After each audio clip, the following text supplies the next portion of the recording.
Welcome to another mini blog. তো আজকে হচ্ছে মা মঙ্গলচণ্ডীর পুজো, আর আমরা যাচ্ছি রায়পুরে, মানে জানি না মন্দিরটার নাম, ঠিক আছে? তো আমি তোমাদেরকে রাস্তায় যেতে যেতে বলছি। তো চলো যাওয়া যাক।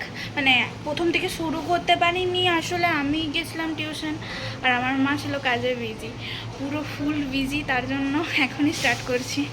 চলো দেখতে থাকো, কন্টিনিউ করতে থাকো। তারপর মামাম এখানে সমস্ত জিনিসপত্র যেগুলো রাখে সেগুলো রেডি করছিল, আর এখানে হচ্ছে আমাদের বাইরেটার কাজ চলছে, সেটাই তোমাদের দেখালাম। তো বেরিয়ে পড়েছি আমরা। মুখটা ওইরকম বাংলার পাঁচ কেন?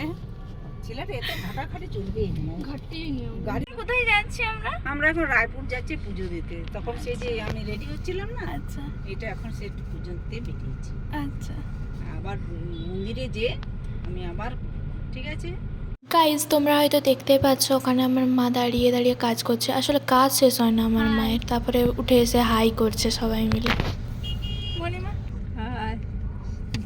তারপর আমরা রায়পুরের উদ্দেশ্যে বেরিয়ে পড়লাম। মোটামুটি 40 মিনিট যাবার পর রায়পুরে পৌঁছালাম আমরা।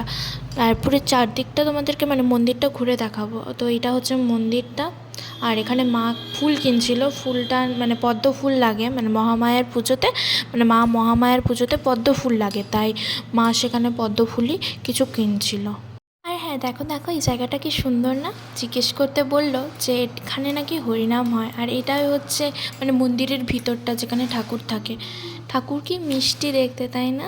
তারপর মামাম এখানে পুজো দেওয়ার জন্য সব কিছু রেডি করে এখানে নামিয়ে দিচ্ছিল আর কি।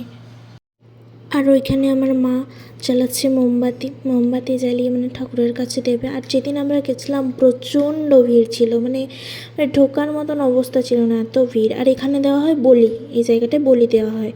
আর এটা হচ্ছে শিব ঠাকুরের মন্দির। আর মন্দিরের ভিতরটা এত সুন্দর গাইজ, বিশ্বাস করবে না। তো ঠাকুরকেও খুব সুন্দর দেখতে লাগছিল এখানেও। এবার প্রচণ্ড রোদে আমি যাচ্ছিলাম আইসক্রিম কিনতে। তো চলো দেখি কি আইসক্রিম নেওয়া যায়। আসলে সেরকম কোনো আইসক্রিম পেলাম না, তাই এই 3টে নিয়েই চলে গেলাম তোমাদের সাথে পুরো মন্দিরটা ঘুরে শেয়ার করার জন্য। তো এটা হচ্ছে পুরো মন্দিরটা, চলো দেখে নিই পুরো মন্দিরটা শর্টে। কারুকার্যটা দেখো কি সুন্দর।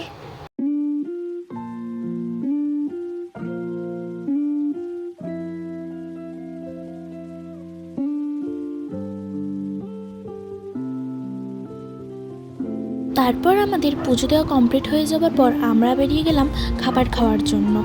রায়পুরের একটা দোকানে আমরা খাবার খেতে ঢুকেছিলাম। তো সেখানে আমরা ছোলা বাটোরা আর ঘুগনি খেয়েছিলাম, আর মা আর মাম্মাম আর মণিমা খেয়েছিল ছোলা বাটোরা আর ছানার পায়েস ওটা। আর আমি আর আমার ভাই বসে বসে ভেলকি করছিলাম, আমার ভাই বোনগুলো, এটা বোন বলছে হাই হাই হ্যালো হ্যালো করছিল।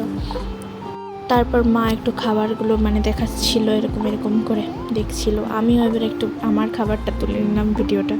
খেতে বসেও আমরা ভিডিও করতে চাই না, কি দুঃখ আমার মায়ের তার জন্য। তো আমি একটা ড্রিঙ্কস নিয়ে নিলাম।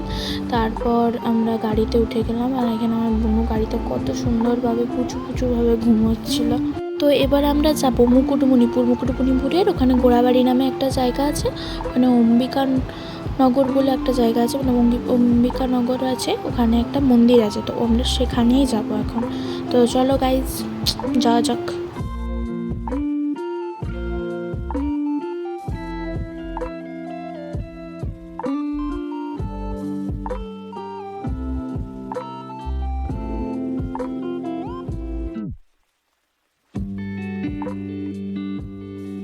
এবার আমরা বাড়ির উদ্দেশ্যে বেরিয়ে পড়লাম। এবারে বাড়ি যেতে হবে অবশ্যই, অনেকক্ষণ আগে আমরা গিয়েছিলাম। হ্যাঁ, তো এখন চলো বাড়ি যাওয়া যাক। তো গাইজ এবার আমরা পৌঁছে গেছি আমাদের বাড়ি।